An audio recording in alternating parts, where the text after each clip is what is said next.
एक मोठी कंपनी होती जिथे राहुल नावाचा एक तरुण कर्मचारी काम करत होता. तो अतिशय मेहनती आणि प्रामाणिक होता, पण त्याचा बॉस मेहरा सर नेहमीच कठोर आणि शिस्तप्रिय होते. एकदा कंपनीत एक मोठी चूक झाली, ज्यामुळे कंपनीला मोठा आर्थिक तोटा सहन करावा लागला.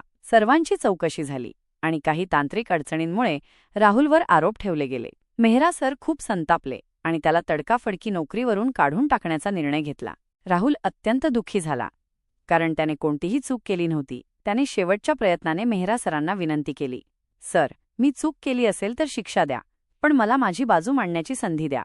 मेहरा सरांनी त्याचे शांतपणे ऐकले आणि पुन्हा चौकशी केली. त्यांना कळले की खरी चूक राहुलची नव्हती, तर यंत्रणेत काही तांत्रिक त्रुटी झाल्या होत्या. त्यांना त्यांच्या निर्णयाचा पश्चाताप झाला.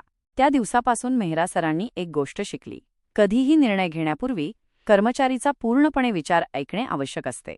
त्यांनी राहुलला परत नोकरी दिली आणि त्याला अधिक जबाबदारी दिली. राहुलनेही ही संधी स्वीकारून कंपनीसाठी अधिक मेहनत घेतली आणि काही वर्षांतच मोठ्या पदावर पोहोचला. बॉस आणि कर्मचारी यांचे नाते विश्वासावर आधारलेले असते. एकमेकांना समजून घेणे, योग्य वेळेला संधी देणे आणि चुकीच्या निर्णयांपासून सावध राहणे, यामुळे दोघेही प्रगती करू शकतात.